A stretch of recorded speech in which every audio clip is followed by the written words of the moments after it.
You're watching the Half Asian Tarot Queen, and I'm Elisa. I just want to remind you the giveaway for the month of August is the Sacred Destiny Oracle. I'll be featuring that at the end of the reading. If you're interested in entering the giveaway, the links to enter are in the description box of the August monthly reading, which I'll link here. It's also on the main page of the channel. So I'm going to start out the reading with the Mystical Shaman Oracle, which was actually the giveaway last month. So that one got sent off to India, which is really, it's the last 2 months actually I've sent decks off to India. So we're going global over here.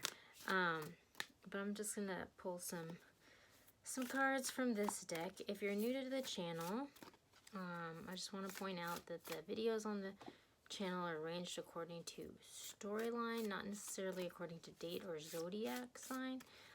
So I try to link together threads that are related. I'll put links up here to other videos that are related to this reading.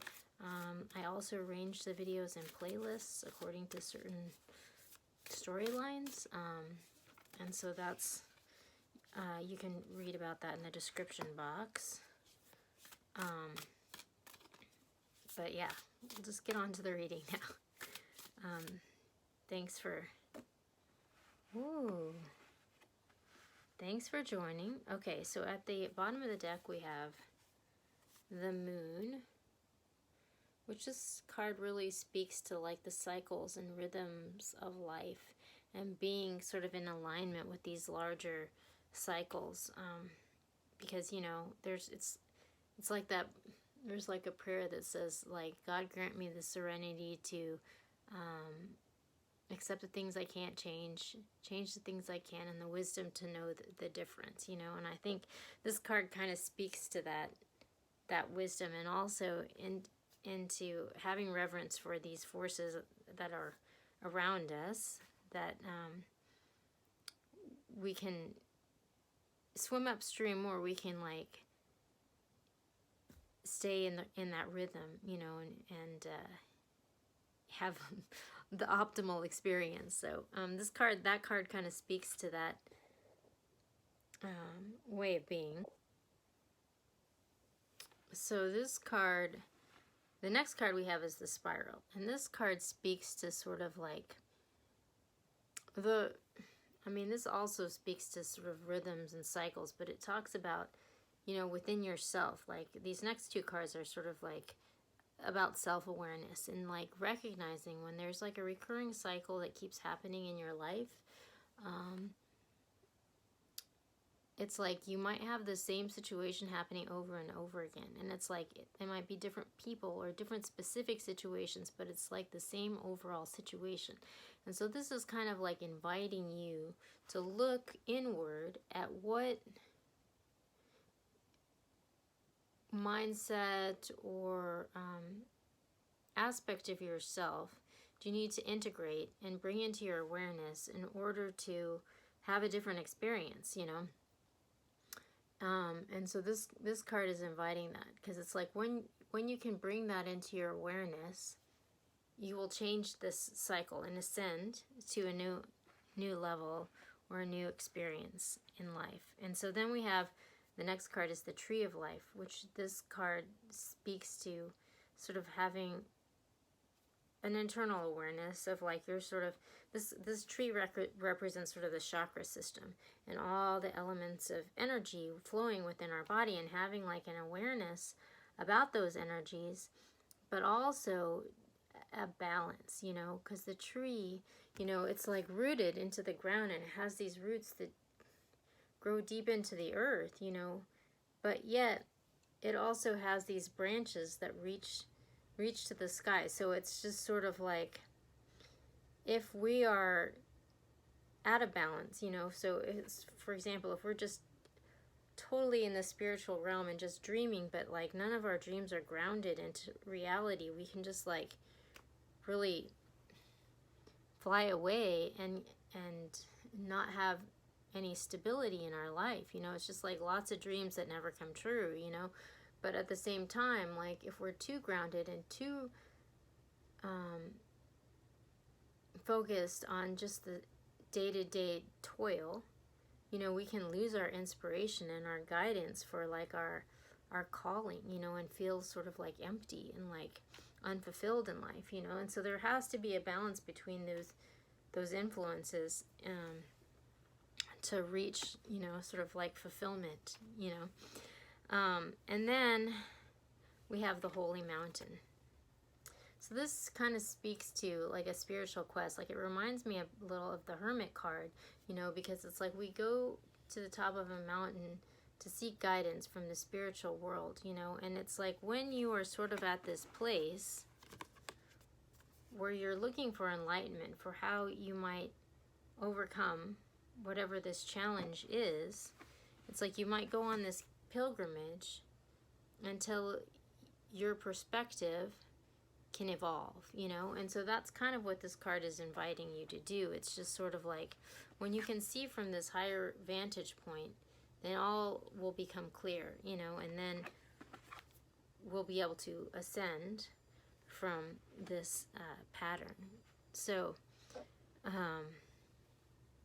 it's a really interesting message that's coming through. It's just sort of like this process of self-reflection that's like maybe going to, there have been a lot of readings leading up to this speaking of like healing old wounds or old patterns, or like even familial patterns of dealing with the world. And like this card is sort of like offering sort of this pathway to ascend from that, but requiring some like inner work and a broader perspective in order to evolve, you know. I'm going to the Muse Tarot to get some overall energies for the reading, but this is really interesting because I think it's like I split the deck and it's just like we've got the Knight of Wands, which, you know, that's like sort of like this Don Juan player energy, which we have a whole thread about this guy called Players, but it's also just like fast-moving inspiration, you know. And then we have the Wheel. So like there's a big change that's happening, like some big paradigm shift that's happening. And it's interesting because the August monthly reading, which I linked to earlier, talks all about there being sort of like a harsh reality check at the beginning of August, which sort of like leads to like a recalibration, you know. It's like a paradigm shift. And then, you know, it goes into this new era of life, you know, which is sort of like we've been kind of like hovering around that recalibration, you know, in the last, I mean, because there was definitely a lot of readings about harsh reality checks, and I feel like right now we're hovering around the recalibration. Okay, so we have like right when I say this, the Three of Voices, which, you know, in the traditional deck, this is a Three of Swords, which is a card of heartbreak. But in this deck, it has like a slightly different meaning, and it's a little bit more hopeful because it's like, yeah, there's this heartbreak because it's just like you might have had this expectation about how the world was supposed to be, and you're having this reality check. I mean, that's what this card is. It's a reality check with, you know, your expectations not really lining up with the truth of how things are, you know, and this being heartbreaking, you know. That's always heartbreaking when that happens. But the hope that's in this card is that it leads to you gaining perspective, learning a lesson so that you can recalibrate and you can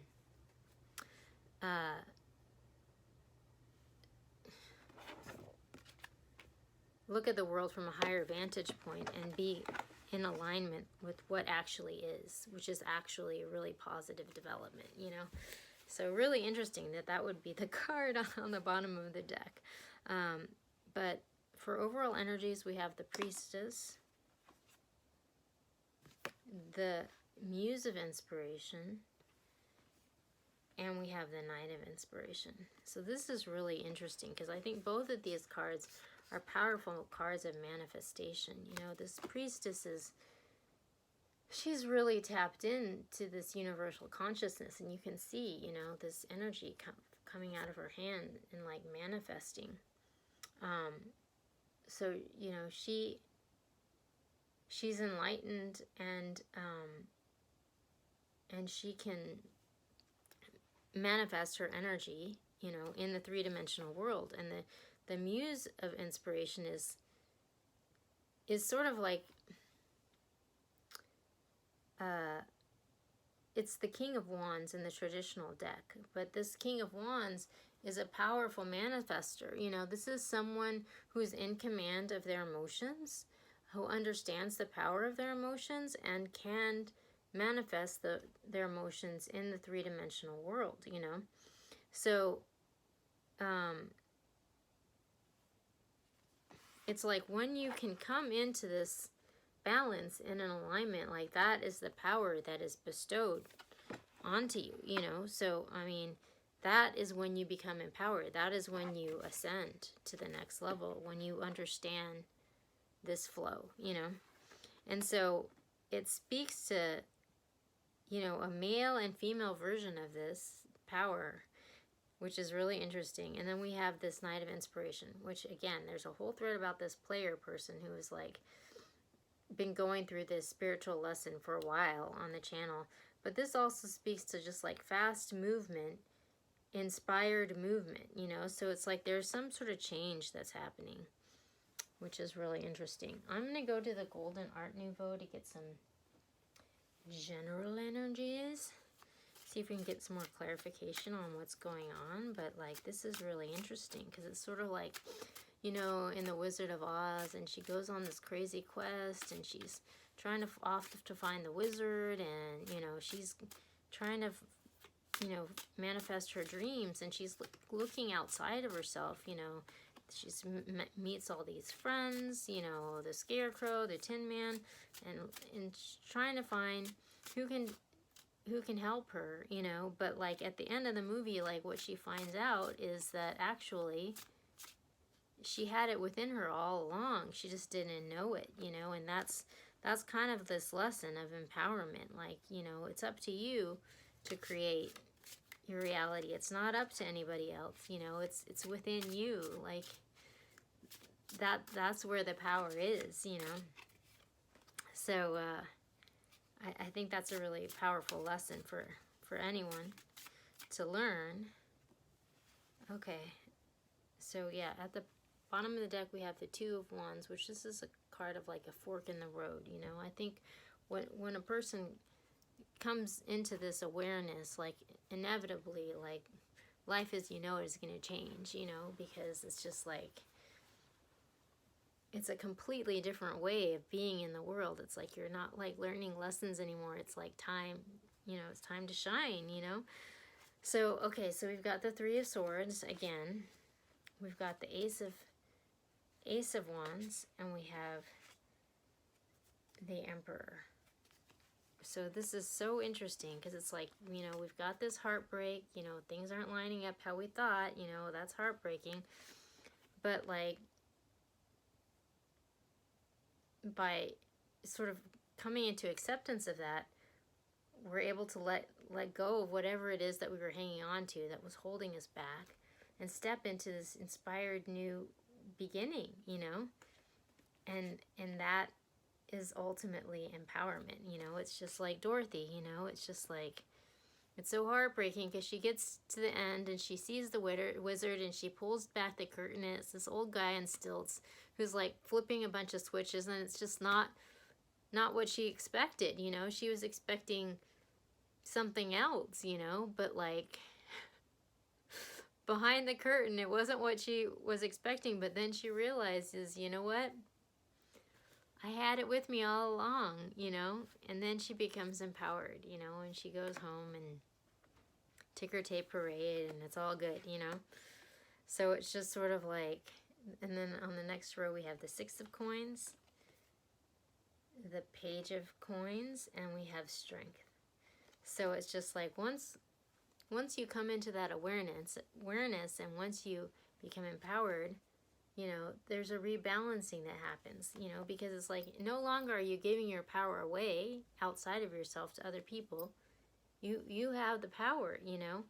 And so, I mean, that's a little daunting because you're going to have to kind of start over on a new quest, you know, and that's going to require strength, Because now it's not up to somebody else. There's no one else to blame. It's all you, you know, which that's a big responsibility to take on, but it's also a beautiful thing and the beginning of a whole new era, you know. Okay, so I'm just going to pull 3 cards of guidance about how we're going to move through this moment. Because this looks like a really huge turning point, and it's funny because we were kind of predicting that turning point all along. Oh my gosh, wow. Okay, so at the bottom we have the 8 of materials, which is the card of having to, you know, make a dedicated effort. I mean, it's not just going to fall in your lap. Like, you're going to have to go for it, you know. But we have the Fool, we have the World, and we have the 10 of materials, which is interesting because this fell right on top of, well, this Knight of Swords, this player guy, the Emperor, and the 10 of materials, which is, these are total cards of the Dynasty Thread, you know. I'm just like, this is generational wealth that's being built on top of this Emperor. So it's just like,